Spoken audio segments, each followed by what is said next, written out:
Madhava Kunja Bihari Gopi Janabalabha Giri Baradari Jai Gopi Janabalabha Giri Baradari Yasodanandana Brajajana Ranjana Yasodanandana Brajajana Ranjana Yasodanandana Brajajana Ranjana Yamunatira Banachari Yamunatira Banachari Jai Radha Madhava Kunja Bihari Hare Krishna Krishna Krishna Hare Hare Hare Rama Rama Rama Hare Hare Hare Krishna and Krishna Krishna Hare Hare Hare Rama Rama Rama Hare Hare Hare Krishna Krishna Krishna Hare Hare Hare Rama Rama Rama Hare Hare Jaya Prabhupada Prabhupada Jaya Prabhupada Jaya Prabhupada Jaya Prabhupada Jaya Prabhupada Jaya Prabhupada Jaya Prabhupada Jai Om Vishnubhad Paramahamsa Parvajagacharya To Tarasata Shri Sriman His Divine Grace A.C. Bhaktivedanta Swami Prabhupada Ki Ananta Koti Vaishnava Vrinda Ki Grantaraj Srimad Bhagavad-gita Ki Sambheda Bhaktivinoda Ki Gaur Premanandi. All glories to the Summit devotees. All glories to the Summit devotees. All glories to the Summit devotees. All glories to Sri Sri Guru and Sri Gauranga. Om Namo Bhagavate Vasudevaya. Om Namo Bhagavate Vasudevaya. Om Namo Bhagavate Vasudevaya. Om Agyanatimirandasya Gananjana Shalakaya Chakshur Unmilitam Yena Tasmai Shri Gurave Namaha Shri Chaitanya Manobishtam Stapitam Yena Bhutale Swayam Rupaka Damayam Dadati Swapadantika Vandehang Shri Guru Shri Yuta Pada Kamalam Shri Gurun Vaishnavam Cha Shri Rupam Sagrajatam Sahagana Raghunatan Vitam Tam Sujivam Sadvaitam Savadhunam Parijana Sahitam Krishna Chaitanya Devam Shri Radha Krishna Padan Sahagana Lalita Shri Vishakanvitamscha Hey Krishna Karuna Sindhu Dina Bando Jagatpate Gopesha Gopika Kanta Radha Kanta Namostute Tapta Kanchana Gorangi Radhe Rindavan Eshvari Vrishabhanu Sute Devi Pranamami Hari Priya Vanchakalpatarubhyascha Kripa Sindhubhya Evacha Patitanam Pavanebhyo Vaishnavebhyo Namo Namaha Shri Krishna Chaitanya Prabhu Nityananda Shri Advaita Gadadhara Shri Vasadi Gaur Bhaktavrinda Hare Krishna Krishna Krishna Hare Hare, Hare Rama Hare Rama, Rama Rama Hare Hare, Hare Krishna Hare Krishna, Krishna Krishna Hare Hare, Hare Rama Hare Rama, Rama Rama Hare Hare. Okay, so um, we do a, how does it go from here? We do a kirtan, or how, I've forgotten how the format works. Everybody's muted, I guess.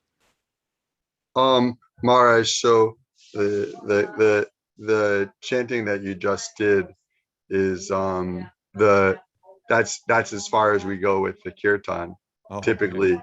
So you could just jump right into the class, and Okay. then you know, questions and answers, you can take them as you like during the Okay. class or at the end, and then we wrap it up Eastern time.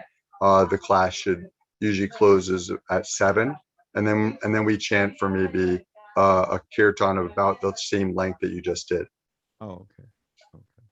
So, as I understand it, we're doing 2.62. Is that the verse for today?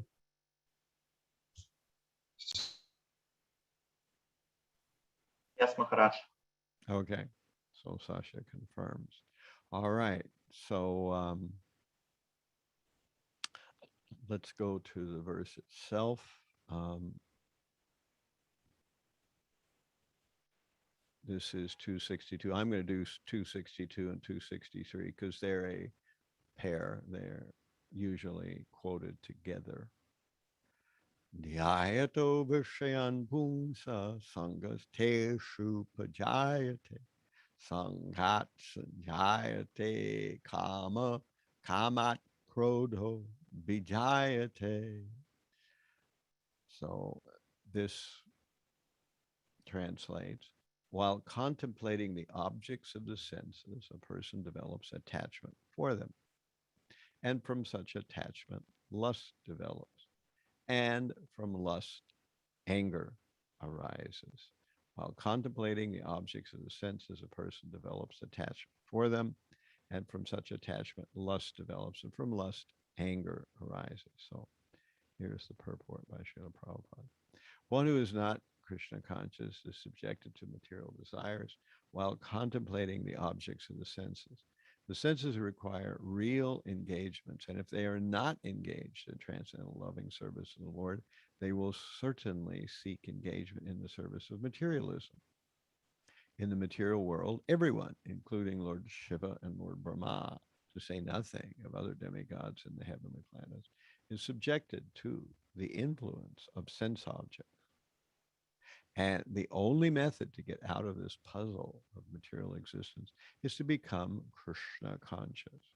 Lord Shiva was deep in meditation, but when Parvati agitated him for sense pleasure, he agreed to the proposal, and as a result, Kartikeya was born. When Haridas Thakur was a young devotee of the Lord, he was similarly allured by the incarnation of Maya Devi. But Haridas easily passed the test because of his unalloyed devotion to Lord Krishna. As illustrated in the above mentioned verse of Sri Yamunacharya, a sincere devotee of the Lord shuns all material sense enjoyment due to his higher taste for spiritual enjoyment in the association of the Lord. That is the secret of success. One who is not, therefore, in Krishna consciousness, however powerful he may be in controlling the senses by artificial repression, is sure to ultimately fail, for the slightest thought of sense pleasure will agitate him to gratify his desires. So here's 263. Krodhad bhavati sammoha samohat smriti vibramha smriti brahmshad buddhi nasho buddhi nashat pranasyati.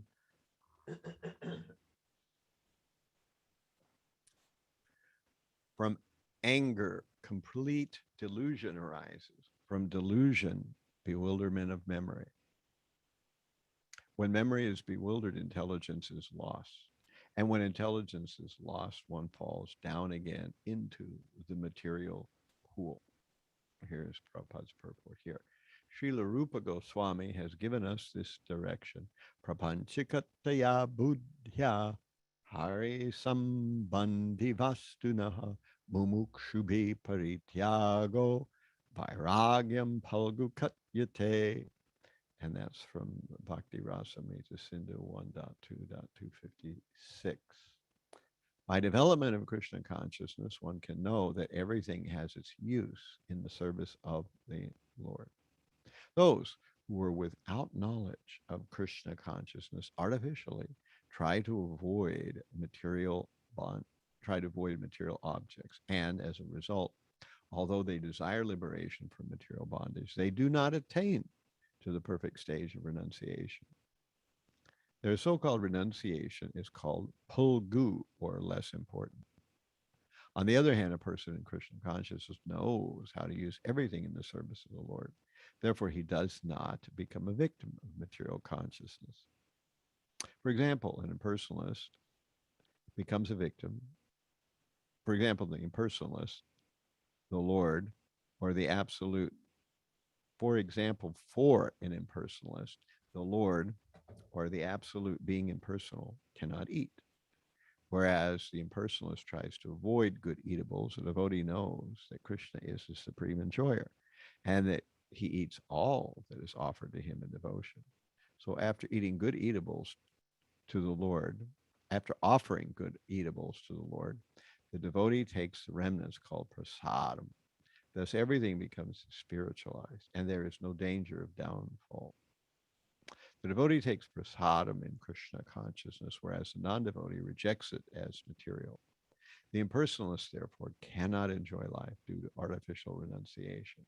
And for this reason, a slight agitation of the mind pulls him down again into the pool of material existence. It is said that such a soul, even though rising up to the point of liberation, falls down again due to not having support in devotional service. So I'll reread the Sanskrit of those two verses again. Dhyayato vishayan pungsa sangateshu pajayate sangat sanjayate kama kamat krodho bijayate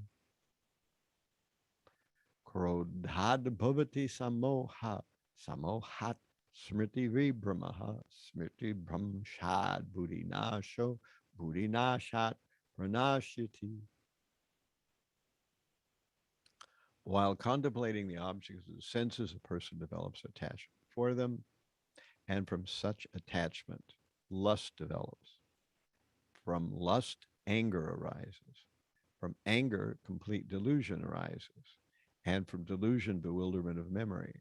When memory is bewildered, intelligence is lost. And when intelligence is lost, one falls down again into the material pool. Okay, so this section is from the last part of the Bhagavad-gita in the second chapter. And in general, what we find out here is that this second chapter is about the fact that we're not the body. Basically, that's kind of the main theme of the second chapter of Bhagavad Gita. So it has several sections. I'll go over them here a little bit briefly because we're in the final section now.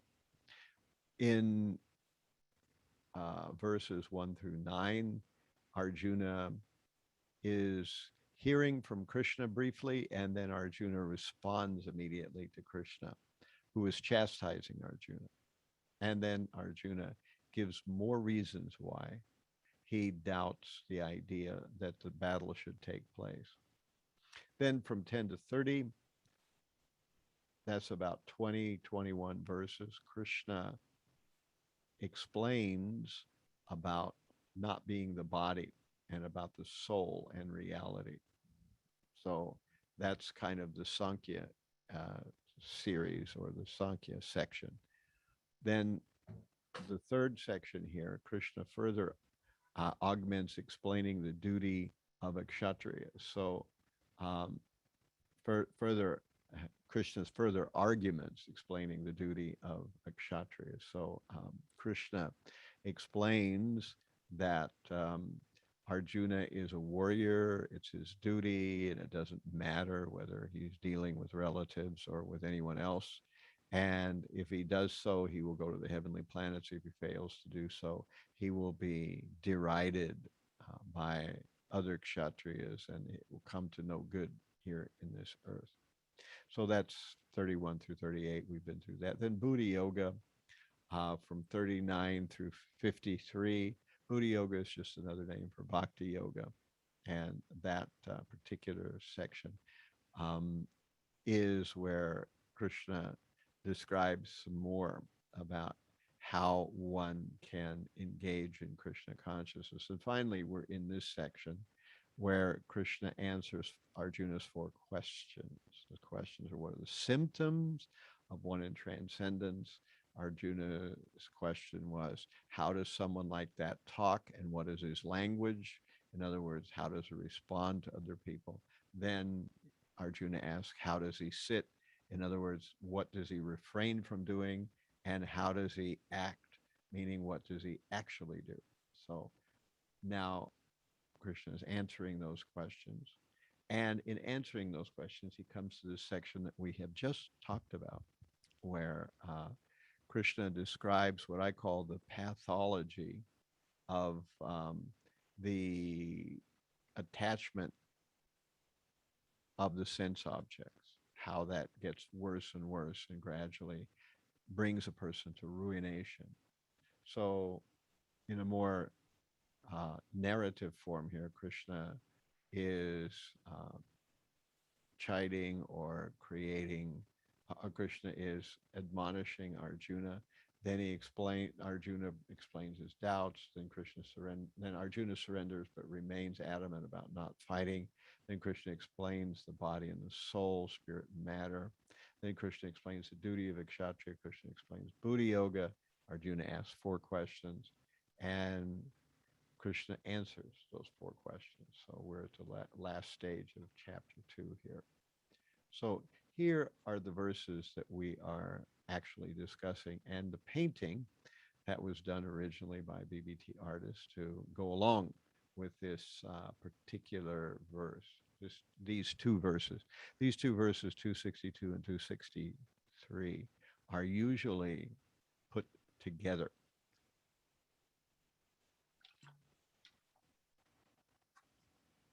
Oh, here they are. Jyato Vishayam Pumsam Sangasteshu Pajayate Sangat Sanjayate Kama Kama Krodho Bijayate.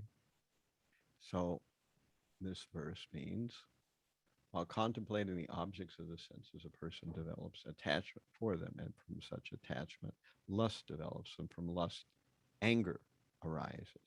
So we see these various uh,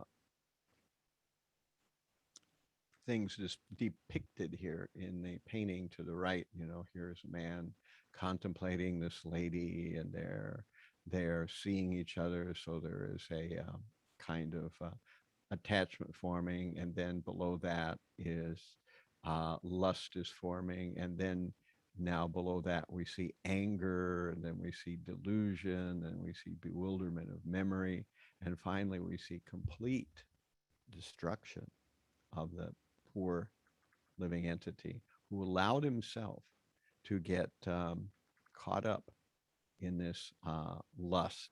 It's easy to be actually very caught up in lust.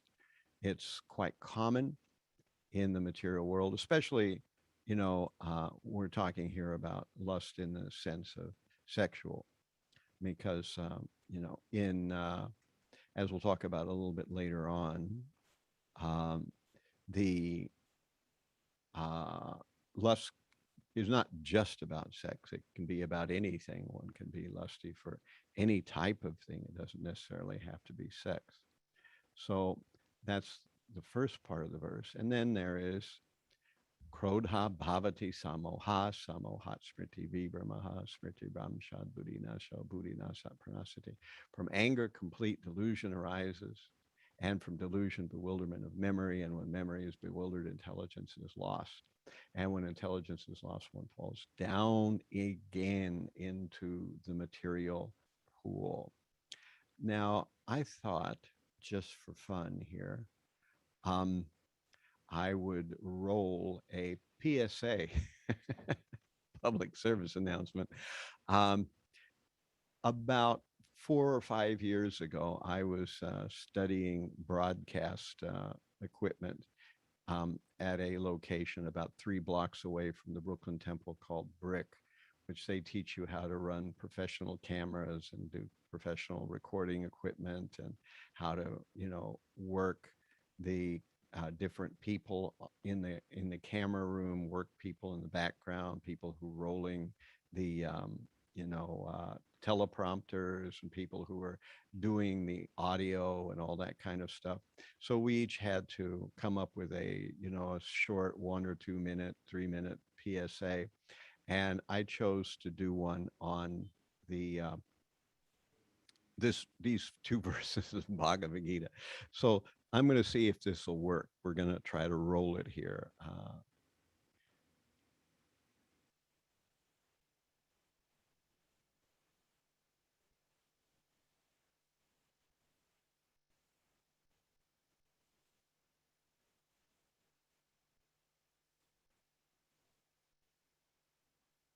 Oh, no sound. Let me. You all also don't hear any sound, or do you hear sound? We cannot hear Maharaj. Okay, let me start it over and see if I can figure out where I have to pipe the sound into somewhere.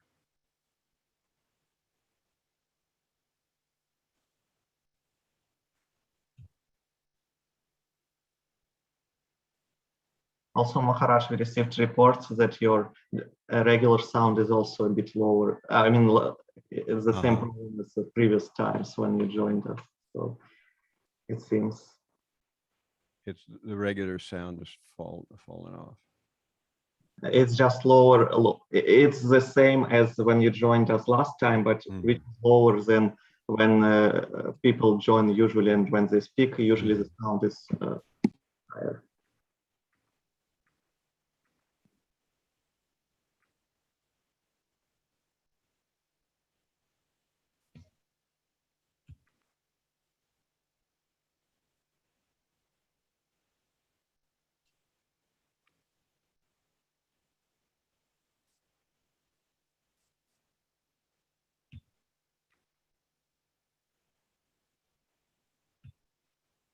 Let me restart it.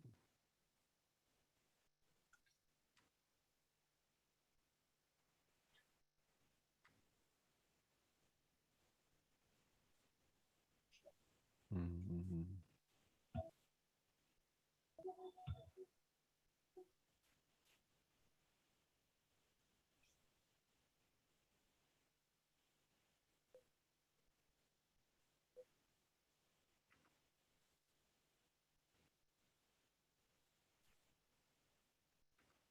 Okay, now maybe it should work.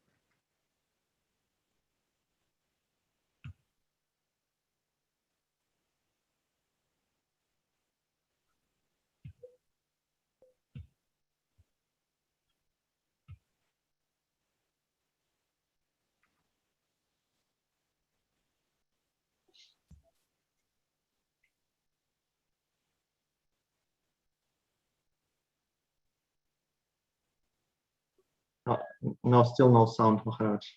You don't have any sound? No. Okay. I have sound now, but you don't. Do you have sound now? No. I think Still, I mean in no sound? Oh, no sound. Are you changing Zoom settings from the Zoom app? It should, no, I'm not doing anything with Zoom. Because in Zoom, it might also affect, because there you can choose different microphones. So right. But when you are sharing screen, maybe when you share screen, I believe that sound, regular screen sharing should allow you to play sounds. Let me see what I've got here. So maybe if you switch to default microphone. I see.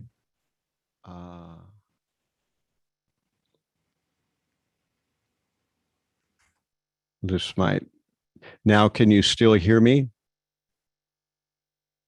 Or now I'm even. I think you are much louder now, which might be very good. Gaurav, can you hear better now? Yes, Maharaj, this is much better. Hare Krishna. Okay. Yeah, it's much better. Yeah. Okay, so let me see if it works now. Now I've got it piped in from vMix. We'll see if that makes any difference. Can you hear it?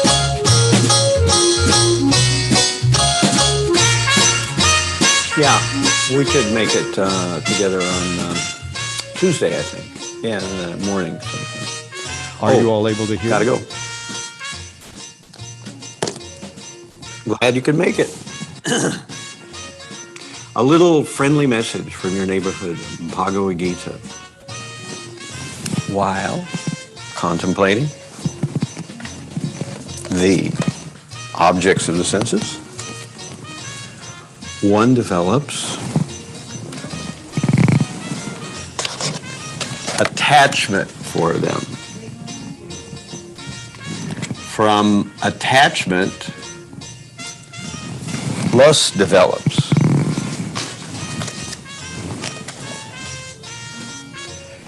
And from lust,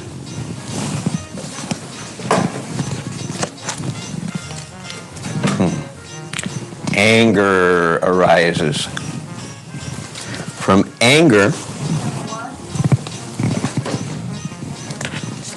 complete delusion arises. And from delusion, bewilderment of memory.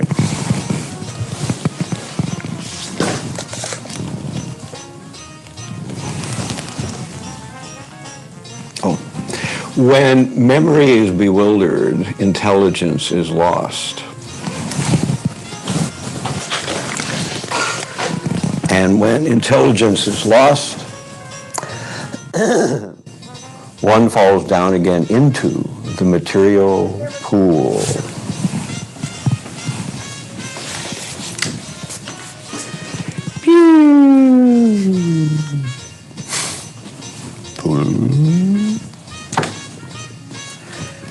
Don't go there, Mama. Ain't worth it.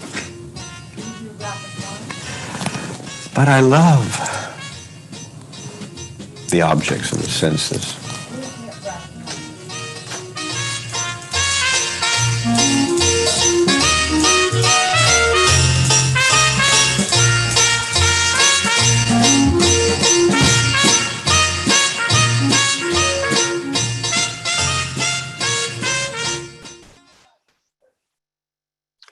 All right.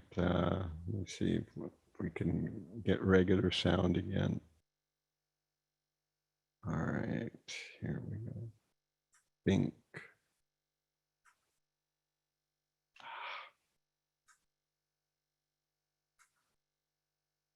All right. Do you hear me and see me again? Yes, Maharaj. Yes. You could hear that, or it was.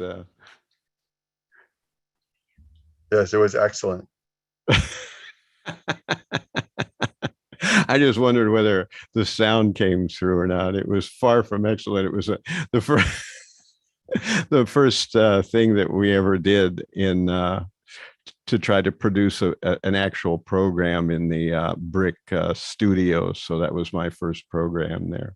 This little PSA. At any rate, you can see what the idea is, that it's about this idea of contemplating the objects of the senses. So let's move on here.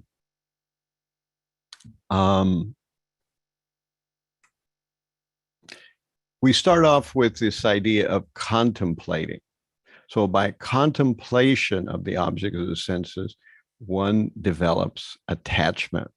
So contemplation of the sense objects causes us to become attached to them. This is how advertising works. This is why you see Coca-Cola, Coca-Cola, Coca-Cola everywhere. Why you see, iPhones, iPads everywhere. You see them plastered all over everything. Why you see all these various kinds of advertisements for beer and for the Olympics. And, when the advertisers want to get someone to do something or to buy something or to pay for something, then they immediately do a whole big campaign, which is designed to have people think about it. You see and hear and come back to it again and again. And therefore people think, I must get this Coca-Cola. I must watch the Olympics. I must, buy an iPhone. I've seen it on the television. I've seen it on my computer. I've seen it on billboards. I've seen other people buying it. So therefore, contemplation is what gives us the sense of attachment. And so that's the very first stage, contemplating. And this group of different stages or phases is a pathology. A pathology is the study of how disease or a dysfunction gradually gets promoted and becomes worse and worse, or how it evolves, or we could say how it devolves. So this pathology of going from one thing to the other is gradually going downhill. So we become entrapped by this process, and later we become destroyed. And this brings to the foreground a very important point, that our own mind is our worst enemy. So this is described in chapter 6, where we see this verse. Bandhur atmanas tasya yenatmai vatmana jitaha anatmanastu shatrutve vartenat maiva shatruvat. For him who has conquered the mind is the best of friends. But for one who has failed to do so, his mind will remain the greatest enemy. So the mind can be our best friend, or the mind can be our worst enemy. What makes it our best friend, or what makes it our worst enemy, that Krishna will explain in later chapters of Bhagavad-gita. But to give you a spoiler or a real quick version of what makes the difference, if the mind is focused upon Krishna and Krishna's service, the mind will actually eventually become our friend.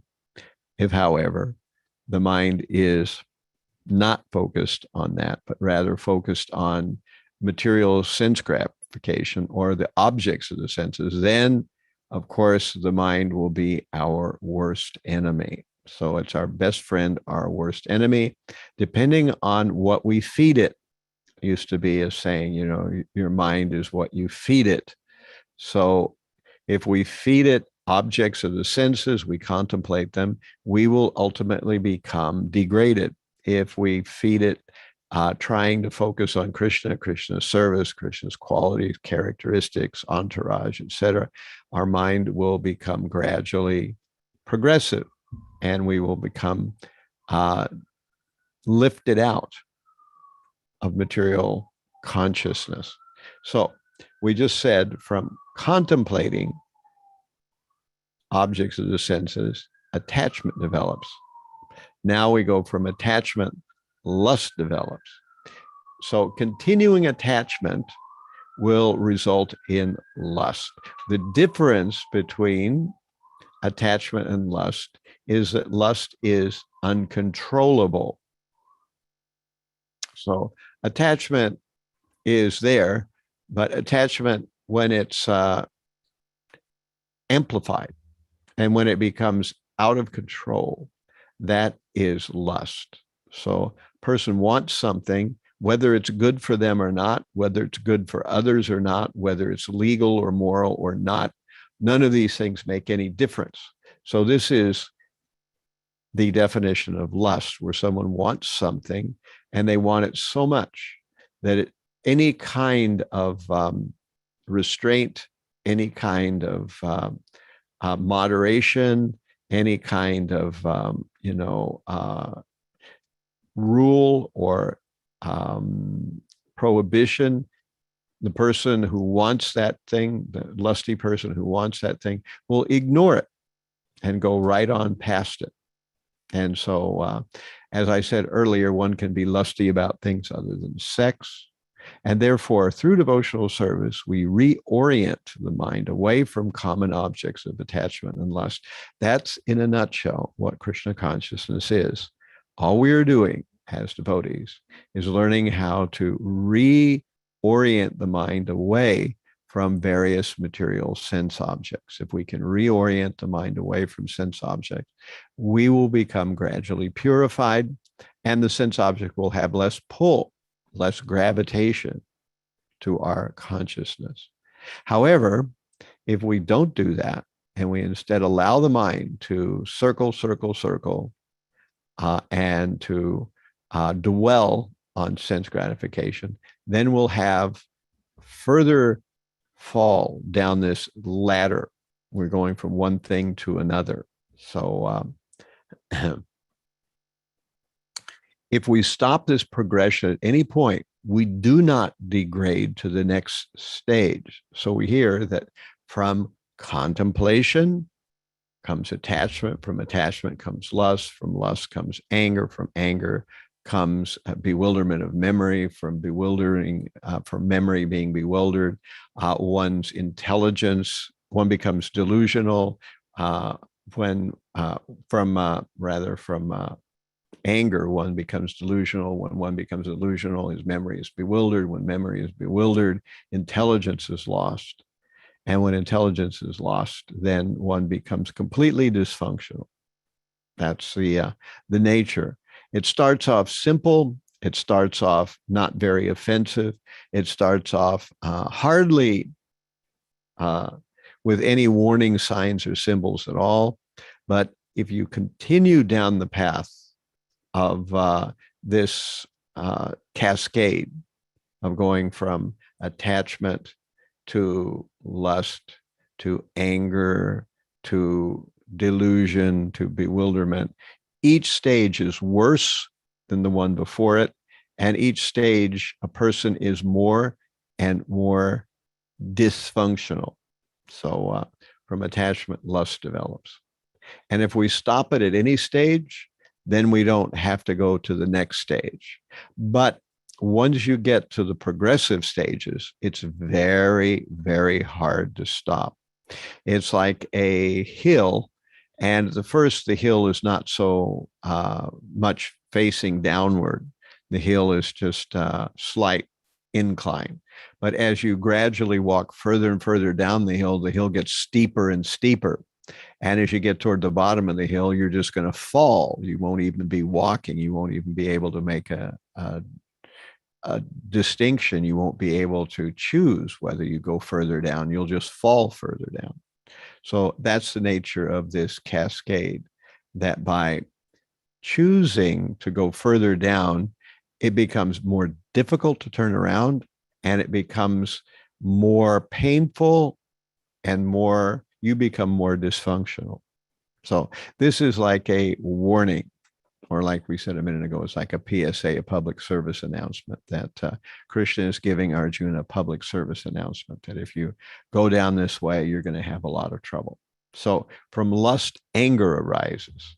So now lust means that we have to have it, whatever it is. We gotta have it. So lust is never satisfied. It's selfish and self-serving, because when a person is lusty after something, they no longer consider whether it's good for them, whether it's good for the world, whether it's good for the person that they're involved with. They don't consider any of those things. They just know that they want it, they need it, they're going to get it. And so this is why lusty people abuse others. And when somebody wants something bad enough, then they're willing to do whatever it takes to get that thing. So that's why we have to be very careful. And we know that at some point, whatever thing we are lusting over, that thing will become out of our reach. There's no such thing as a guarantee that our lusty source, whatever it is we are sourcing our lust from, whether it's another person, it's sexual, it's something else, it's money, or it's power, or it's prestige, whatever we are finding as our source, that we find pleasure in, that gives us the satisfaction of satisfying our lust, at some point, something's going to interfere with it. The supply will dry up, or somebody will compete with us for the same thing, or we will find that we are becoming unable to purchase it anymore because it costs too much, or something like this. And in this way, through starting off with simple lust, now we're in a position where we no longer can have that lust. That lusty object is out of our reach. And when that happens, we become immediately angry. So anger is the result of unsatisfied lust. It's the result of lust and the person and the object of that lust being separated, that somehow there's an obstacle. Somebody else wants it, somebody else has it. The faucet gets turned off for some reason. Now we are angry. And when a person has their object of lust blocked, immediately there's anger. And that is, as I am saying here, spontaneous, visceral, and uncontrollable. We don't have to think about whether we're going to be angry or not. We are angry. There's no two ways about it. And that anger is destructive and blinding. When people become repetitively, frequently angry, such people have all kinds of issues happening eventually in their lives. Because they're repeatedly angry, they blow people out. They become unwanted in society. They create legal problems for themselves. They create social problems for themselves. They may be married or have a family. They create problems in that marriage, in that family. They create issues right and left. This is the nature of people who become angry very easily. So why does a person become angry very easily? Because they have so much lust and it's not being satisfied. And there is no question that the material world will set itself up to simply just dote on us and give us all of our lusty objects, just as long as we want them, in the way we want them, as much as we want them. This never happens. The material world just doesn't work like that, no matter who you are, even if you're a millionaire. So the nature of lust is that it will go unsatisfied at some point. And when it does, the person will become outrageously angry. And if that involves somebody else blocking them for reaching their desired lustful object, they will attack that person. If someone is suggesting that they become more moderate in their use of whatever thing they find themselves lustfully attracted to, they will become angry at that advice and they will reject that advice. So it's inevitable that when one gets lustily attached to something, that something will eventually be pulled away from them. And then immediately we get anger. So from now, anger, delusion arises. What is delusion exactly? So we're finding out that people who become repetitively angry on a very frequent basis, such people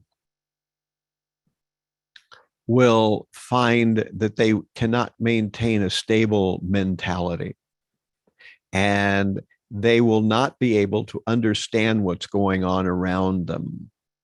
Anger kind of is a very powerful emotion, and it causes, the brain to erase all the circuits. When a person gets angry, they forget everything. We've all had this experience. When you get very angry, you forget that you're talking to maybe a teacher or your spouse, or you forget you're talking to a child, or you forget you're talking to someone who is delicate, or you forget that you're talking to someone who could reprimand you, or a policeman, or anything. You forget all these things. You just want to vent that anger. So all this gets dumped out of the mind, because the only thing we want to do is to satisfy that anger by lashing out, by being violent, by at least being verbally aggressive. And when we do that, we burn bridges, we blow people out. People begin to avoid us.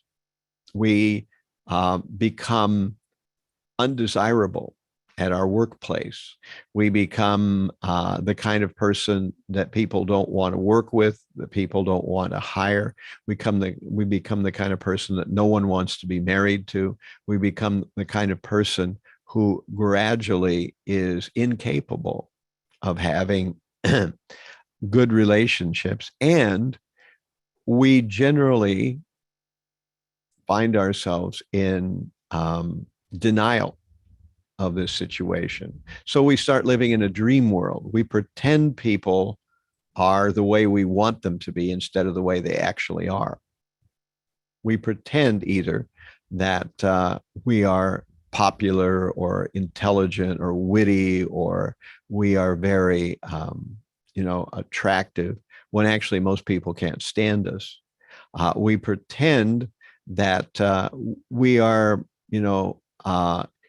drinking not that much, when actually we're drinking more and more. We pretend we're kind of keeping our smoking within check, when actually we are getting more and more involved in it. We pretend that our outbursts of anger are justified, instead of being just our inability to control ourselves. We think that the person deserved to get the abuse verbally that we gave them. And this is the way that delusion arises. We live in a world that's no longer the real world. We live in a world of what we imagine.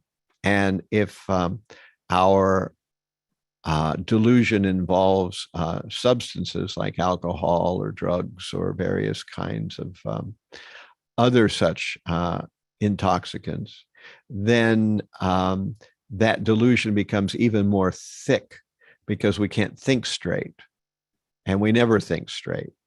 So this is why, as people go down this spiral, as people go down this road to further and further dysfunction, they become more and more entangled, and they have less and less of an idea how far gone they are. They just think that everything was the same as it was when this cycle first started. So that's the problem.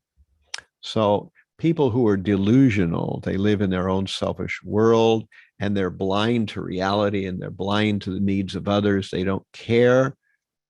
And even if they do care, they forget about it in the next minute. And they tend to harm themselves and everybody around them, because they don't even know what they're doing. They're so out of control. And they make demands, and they make more and more demands. And they never consider how others may be in difficulty or in pain by the way that they're being dealt with by this person who is now, delusional.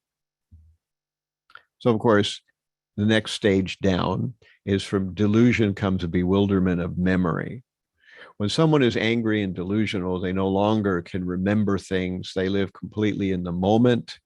And what is that moment? That moment is about, what material desire do I want to satisfy right now? Am I hungry? Am I thirsty? Do I want to engage in sex? Do I want something to divert me? Do I want to be entertained?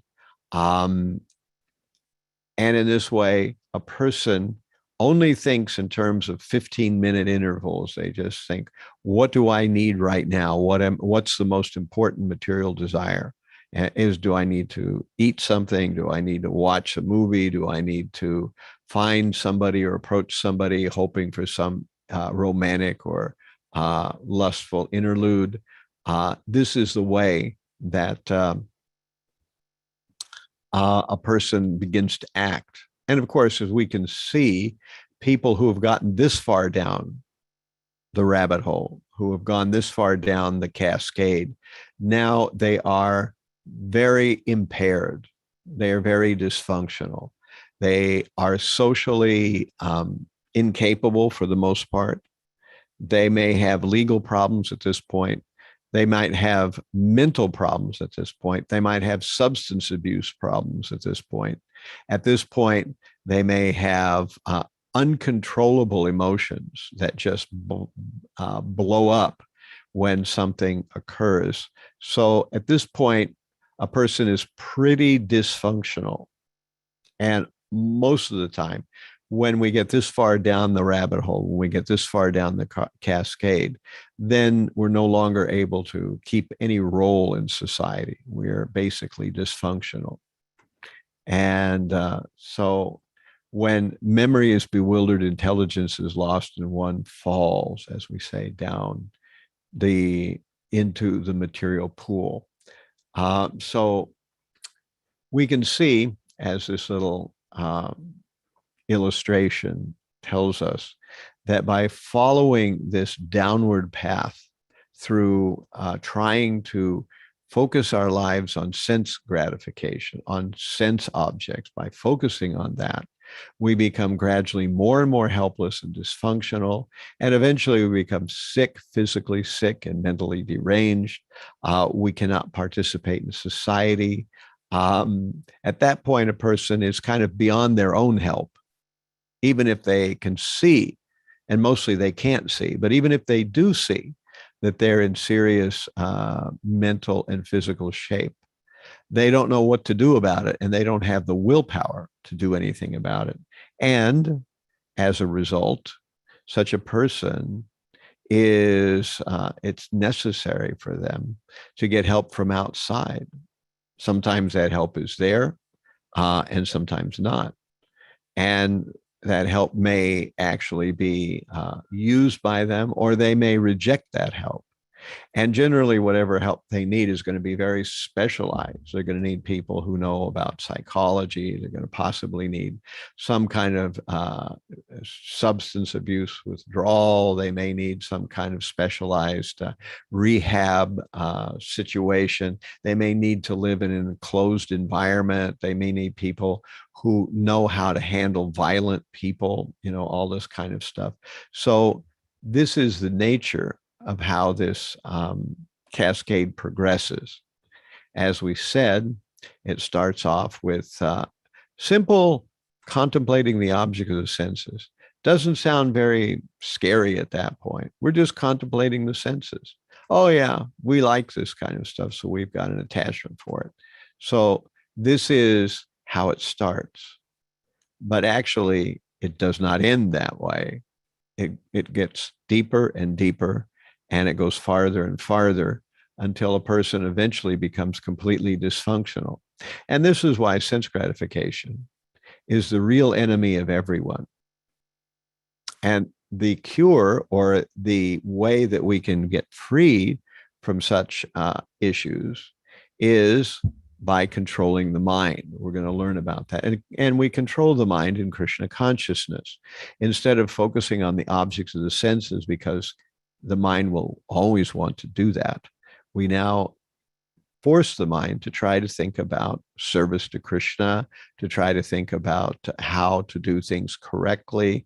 We learn to take up various restrictions. These restrictions are what give us life. By having these various restrictions, then we are not destroyed by our own selves, by our own mind. As we said, Mind is the best friend or the worst enemy. So I'm going to open here for any questions or comments that anyone might have before I talk about the second part of what I was hoping to discuss. Any questions or comments?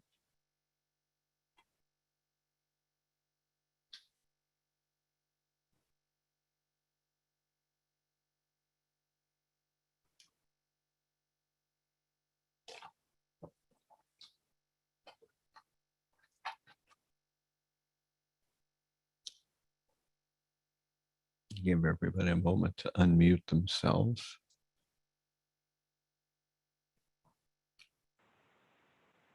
Hare Krishna Maharaj. Yes. Yeah, I was so happy when you broke down the different elements of this verse, especially when you came to delusion and then bewilderment of memory, because those items were like blurry for me. But I guess they're still a little bit hazy because I think the further down the cascade we come, it becomes less and less like relatable, because everybody can, I guess, relate to having attachment to sense objects and lust, but when it comes to like the delusional part and only remembering 15 minutes at a time, I don't know. I think most of us probably just don't have such people in our circles unless, I'm blind to it or something. I don't know. I guess it's just, yeah. Well, in New York, we see such people all the time, in the everyday, on the street, and I see them in the subways. And, I feel my heart goes out, but I don't know what to do for such people because there's so many of them.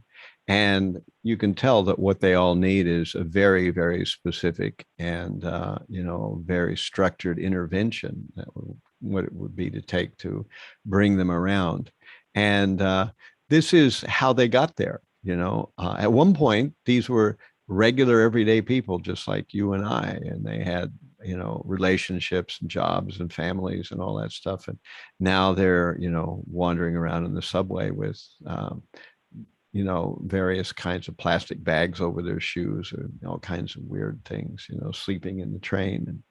And there are people who are high functioning versions of this, where they may still have a house, they may still be able to do it, but they're just, like some kind of,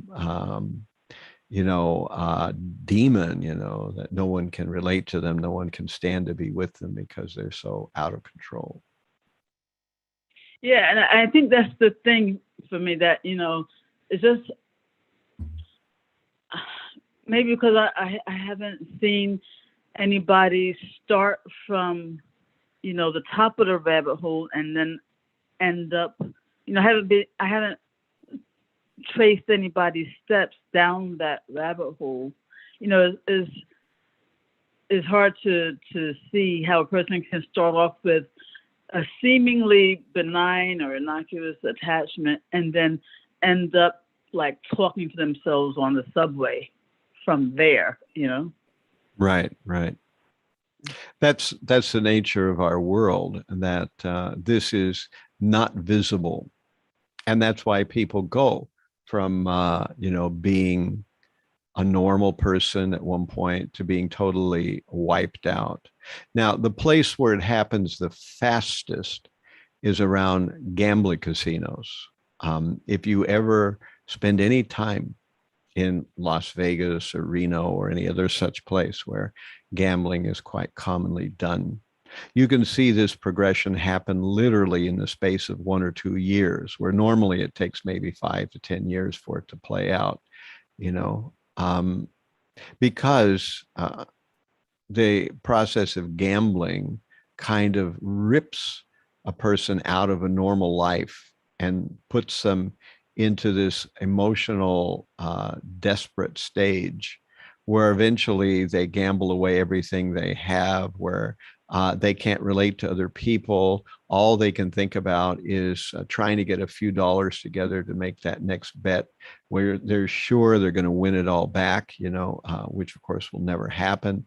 And at the same time, in the gambling casino, available to you there are all the other things like drugs and alcohol and meat and everything else. So you are at the same time degrading yourself just by associating there. So there, you can watch the downward spiral happen very fast. It's much more accelerated there.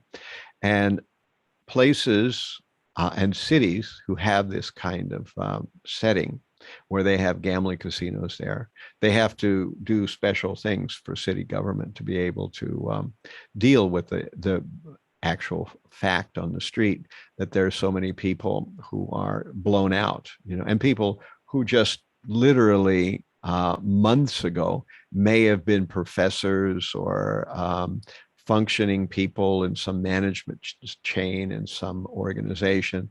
They might have had a normal family, they might have had normal relationships, but now they're just a complete physical and mental wreck. They're just, wandering around. But we don't see this. It happens too slowly. And in this way, we don't understand how a person gets like that. We just see that and we imagine that this person was born like that, or, some kind of crazy thing. But a person isn't born like that. A person gradually gives away their control over their lives. And by inches, they become completely out of their own control and they become overwhelmed by various reactions to the progressively darker and progressively more extreme forms of sense gratification that a person becomes prone to as they continue. So the only thing that can really stop it is if a person has a connection with the Supreme Lord. It can be in Krishna consciousness or it can be in any other religion. But unless there's some idea that one wants to serve God or wants to try to clean themselves up, then there's just a question of how fast and how deep will that progressive downward spiral go. Mm-hmm. Yeah, scary, scary stuff. Yeah, right. Thinking about my own life, of course. But anyway, just to see if I got the qualities of delusion and the bewilderment of memory or loss of memory. They're the same, right? So delusion, and with delusion, you start to have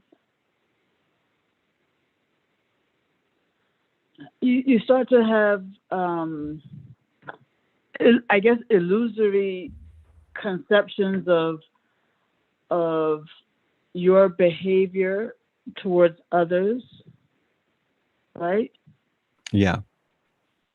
So, but how did that evolve out of anger?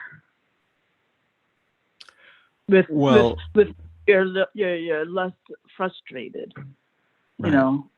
How is that an outcropping of that frustration? Well, as I was saying, anger is a very, I think most psychologists are aware of this fact that anger is a very powerful emotion, and it tends to just wipe the registers clean in the human mind. When you get very angry, you just forget everything. You forget everything, and you just want to satisfy that anger by lashing out. I see all the time when I'm walking somewhere, people who are practicing lashing out, it seems strange and crazy, but I see it all the time, people who are just angrily speaking to no one. There's nobody there. they're angrily speaking. I don't think, there's no cell phone in their hand, but they're just kind of practicing lashing out, so that when the time comes that they need to lash out, they can do so in eloquent form, and it just shows that they're completely absorbed in their own immediate needs. And when a person is absorbed in their own immediate needs, there's no long-term anything in that kind of a thing. It's just a moment-to-moment thing. And when you lash out angrily, then you become kind of a pariah in society. People avoid you. Across the street from the Brooklyn Temple, there was this anger management facility for the city of New York. And, as I mentioned sometimes at 2 a.m. in the morning or something, someone would come out and explain to the universe what was wrong with it at the top of their lungs. And, I could get the chance to understand, what was wrong with the universe, various things that I didn't know. Oftentimes they weren't eloquent enough or they weren't articulate enough to, I could understand the details of it, but I could understand that they were angry and frustrated and so on and so forth. So people become, physically out of control, especially when they start getting physically violent, then the state has to intercede. The police come and, they take you to that place. Of course, right now that whole building is undergoing a massive renovation. So luckily we don't have any inmates anymore for the anger management, at least until the building gets finished. And then, I'm sure they'll all move in with their, friends and their compatriots who are even more angry than they are. But that's the nature of it, that through becoming angry, one forgets any long-term thing. And one tends to forget the effect of their anger. They minimize it in their own minds, and it becomes a kind of what we call denial. And then when you deny things, that means you're living in an alternative reality. People are avoiding you, but you're pretending something else is going on. Or you begin to realize people are shunning you, and you just drown your sorrows with, a fifth of whiskey or whatever it is. You just kind of go that route. And in this way, we become more and more disconnected from reality. So we're already disconnected from reality when we don't know about Krishna. Then we become even more disconnected from reality when we start imagining that this world is something for our sense gratification. And as that sense gratification gets darker and we become more and more out of it progressively by this downward spiral, then we become less and less even aware of what most people consider reality, even on its most basic and fundamental level, the basic fundamental bottom realities of mundane reality, that if you are abusive to people, they'll hate you over time and they'll avoid you over time. If you're violent, somebody's going to come and do something about it sooner or later. If you're completely uncontrolled, eventually you're going to be on your own. So you become, blind to all that.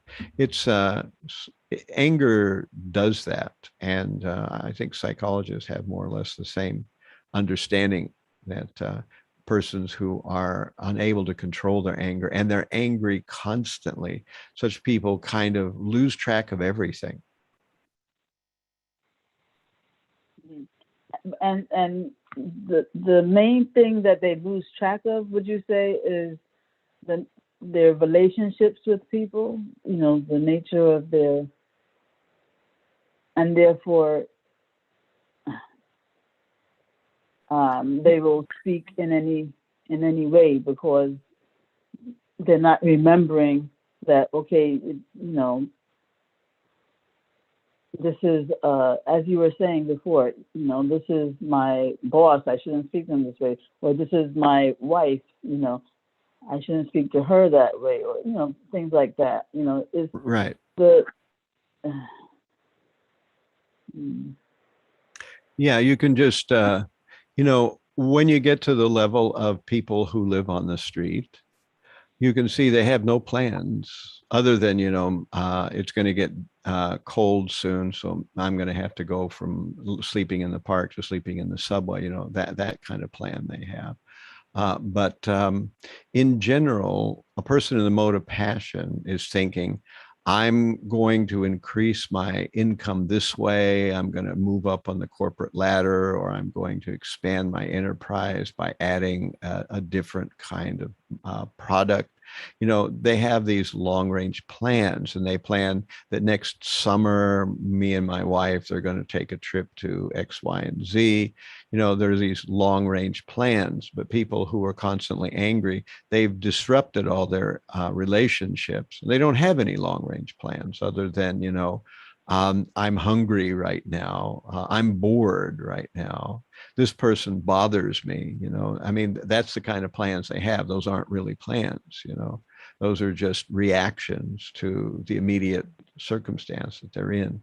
And this is how a life turns into a non-life, you know, how we get down the road where a person cannot even, you know, function at all.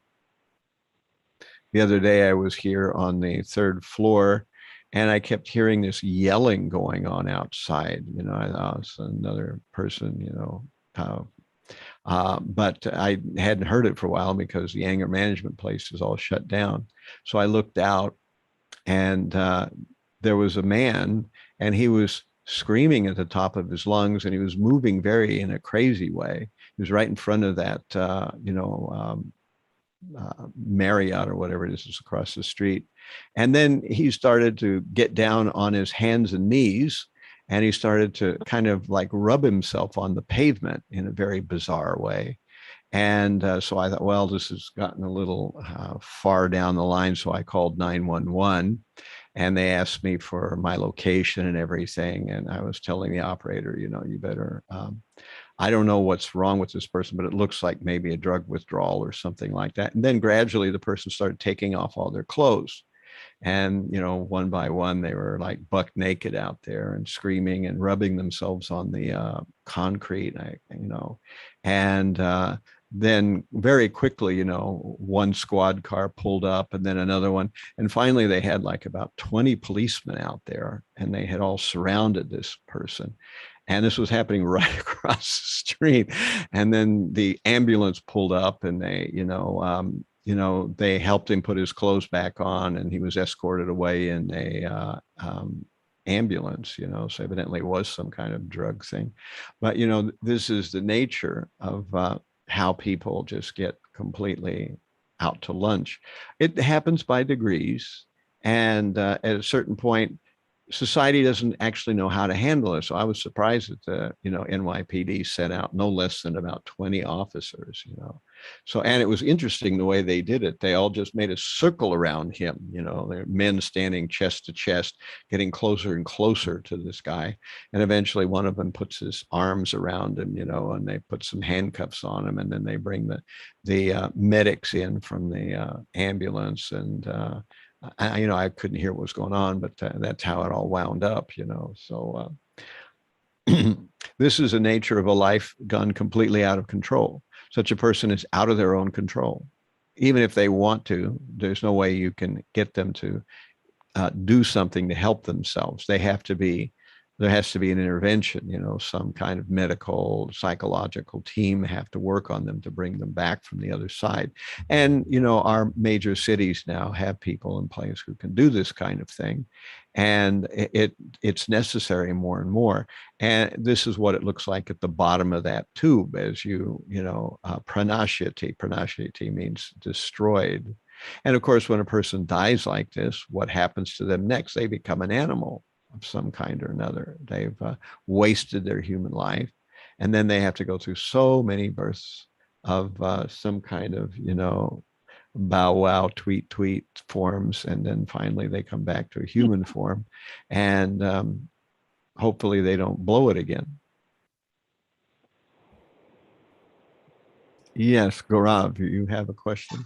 Hare Krishna Maharaj.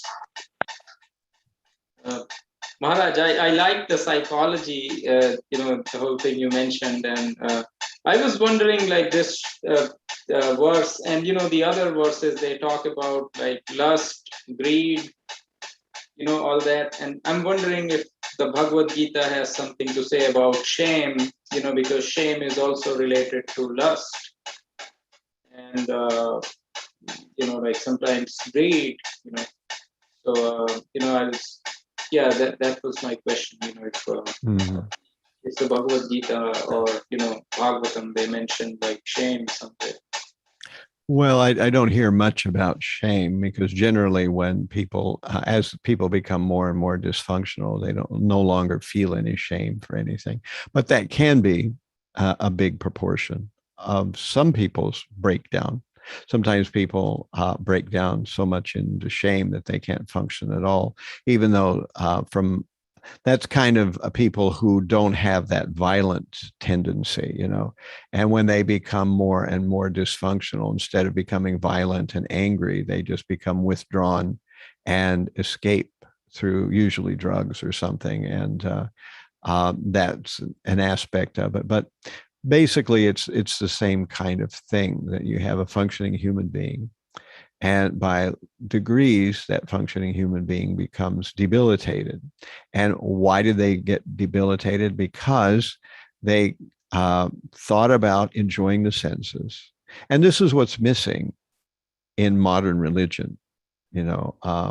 Most religions do not understand that sense gratification is itself the enemy. We understand that, no one can live without sense gratification, but the question is, one needs to restrict it. And to restrict it, one has to replace it. The major forms of sense gratification, they have to be replaced with something else. And the only way to do that is by replacing it with a taste gradually developing for devotional service. Unless we get a taste for devotional service, we're going to remain like, artificial renunciates, that we are renouncing the things of this world, but we really wish we weren't. And if you stay in that mentality, it's just a matter of time before you'll eventually give it up and go for it, So that's not the solution. Vishaya vinavartante nira harasya dehina raso varyam rasopiyasya param drishva navartate. That by a person may be restricted for sense gratification, but the taste for sense objects remains. But ceasing such engagements, by experiencing a higher taste, one is fixed in consciousness. So through engaging in devotional service, we gradually get that higher taste, and we're not biting our nails and wearing some straitjacket, wishing that we could just go out and blow it out one afternoon. We're not thinking like that. We have come to the point where even if we had that opportunity, we wouldn't take it, because we understand that it's debilitating to our body and mind. And at the same time, we are satisfied with what's going on. And, we're learning how to give up sense gratification more and more and refocus on Krishna, and to use our senses in the channel where we're not just getting more and more dark in the kinds of things that we take satisfaction in. So that's what it's like. Let me, at this point, just finish up what I had planned to show in this slideshow, because I have one more thing to discuss, and that is, where is it?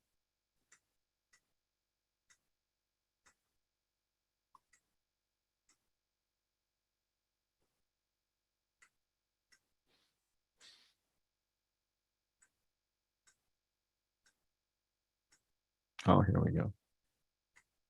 This is the chariot of the senses, or the chariot of the body. We might have all heard or seen this analogy. It actually comes from the Katha Upanishad 1.3.3 and 1.3.4. Atmanam ratinam vidhi sariram ratame vacha buddhim tu saratim vidhi mana pragraham evacha. The individual is the passenger in the car of the material body, and the intelligence is the driver. Mind is a driving instrument, and the senses are the horses. So we've seen this image before, or this particular painting. Indriyani hayan ahur vishayams teshu gocharan atmendriya mano yuktam bhokteti ahur manishinaha. The self is thus the enjoyer or sufferer in association with the mind and senses. So it is understood by great thinkers. So this image of the man driving this chariot, the senses, as we were just talking about, by contemplating the objects of the senses. So we're talking about senses here. Those are the horses. There are 5 of them. The taste, the visual sense, the audio sense, the smell sense, and the tactile sense. All these are our various 5 senses. And they're supposed to be controlled by the mind. And in this case, the image describes the reins or the tethers that go to the horse's mouth as the mind. And then the person on the chariot, he is the intelligence or the driver. And the person in the back seat there, that's the soul. So the soul is not directly connected to anything, but he is along for the ride in this chariot of the body. And as long as the soul has made the effort to train the intelligence in Shastra, then the intelligence is directing the horses in the right direction. Otherwise, it's the horses that are calling the shots. And that's what makes this whole downward spiral so drastic and so dangerous, is because we don't know where the horses are taking us. Are we focusing on the horse of vision? Or are we focusing on the horse of smell, the horse of taste, the horse of hearing? Which horse are we focused on? And since the horses are not intelligent, they simply go after what attracts them. And it would be the same thing if you were driving a real chariot and the person who was driving wasn't directing the horses, rather letting the horses run wherever they want to go. Right away, you would probably go in circles.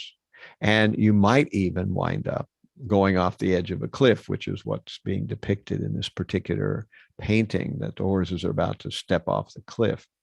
And this particular verse from the Katha Upanishad is quoted, I believe, in the purport of 6th chapter, 6th verse, which is where Prabhupada talks about this whole idea of, see if I can find it here.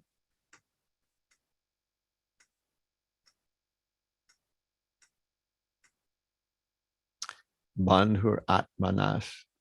Bandhu Atmana Manastasya Yenat Maivatmana Chittaha Anatmanas to Shatruve Vartenat Maiva Shatruvat. For him who has conquered the mind is the best friend, but one who has failed to do so, the mind will remain the greatest enemy.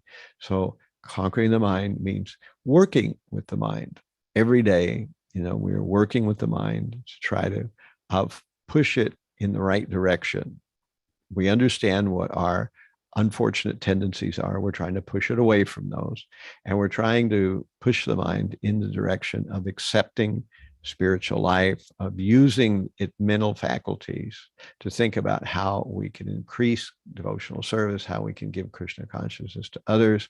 And this way, the mind is gradually being tamed. The mind is being controlled instead of the mind controlling us. Otherwise, the mind will just let the horses do whatever they want. And that is a prescription for disaster. Okay, so we're at the near end of our term. We'll see if there is anyone who has any questions. And if not, then we'll do a quick wrap up. Kirtan. Hare Krishna Maharaj. Oh, Ken, Haribo. I just had a question. What is the distinction between ignorance and delusion? I think of that verse where I think it's in the 3rd chapter where it talks about how lust is what compels us to act almost by force. And I think that's from ignorance, because we're living in the material platform, thinking that everything's for us. So, I mean, it's almost like which comes first, the chicken or the egg? Because it seems like there has to be some kind of delusion to engage in lustful behavior, to do something that we know is not really good for us, but yet we keep doing it, almost as if by force. So is that ignorance, or is that delusion? And which is which? Well, I wouldn't say it's either one, actually illusion and delusion, or ignorance and delusion, are pretty much very similar. They are closely aligned. And, I try sometimes to get devotees to recognize that sometimes these words are used interchangeably, and there's nothing particularly wrong with that. But sometimes these words are used in a more specific context where they mean there's some nuance between them. Like generally when we are talking about both ignorance and delusion, ignorance is a more broad, general thing, which means just being unaware of certain important realities, whereas delusion means already substituting some false reality in place of it. And in some way that delusion is a mistaken understanding of what the situation around us in our environment is. Now, often when in the context of Bhagavad-gita or some other scripture or some other purport of scripture, the word ignorance refers to basic ignorance, meaning not knowing that we are spirit soul in a material world, and the material world is not our home, and it's gradually causing us to suffer. This is basic ignorance. We may also not know how quantum physics works. We may not understand, how to integrate a third order differential or something like that. That's also a kind of ignorance, but that's not the ignorance we're talking about. We're talking about ignorance in the sense of being unaware of the basic situation we're in, which is we're a spirit soul inside a body. We have karma, and we have desires from the past, and we need to purify those and get out of the material world. Now, most people are possessed of that type of ignorance. And when you have that kind of ignorance, you don't have any motivation to walk around sense gratification. Why should you avoid sense gratification? It's right there. We know it'll feel good. At least it'll feel good in the initial issue. So why avoid it? There's no motivational or philosophical reason to turn the other way or to walk down the other side of the street. But if we do know that we're spirit souls, we know all around us are temptations to engage the senses. We know what's going to happen if we do engage them. Means that we're not in ignorance. Then we do have a motivation to think, well, maybe I shouldn't do this. Let me work to avoid doing this. And we begin to live a life that is structured around avoiding certain kinds of pitfalls that normally we would just walk right into. Does that kind of explain it or not? Yes, thank you. Yeah, okay. All right.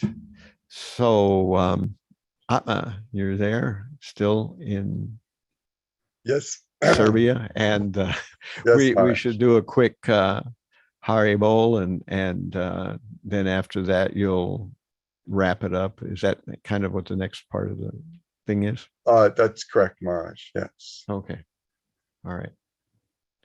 Nama Om Vishnu Padaya Krishna Preshtaya Bhutale Srimate Bhakti Vedanta Samin Iti Namine Namaste Saraswate Deve Gauravani Pracharine Nirbhisesa Sunabadi Bhaschatya Deshatarine Jaya Shri Krishna Chaitanya Prabhu Nityananda, Shri Advaita Gadadhar, Shiva Sadi Gora Bhakta Vrinda, Hare Krishna,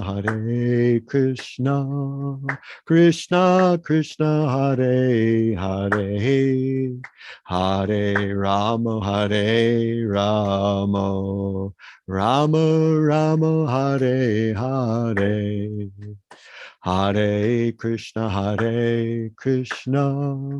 Krishna Krishna, Hare Hare, Hare Rama,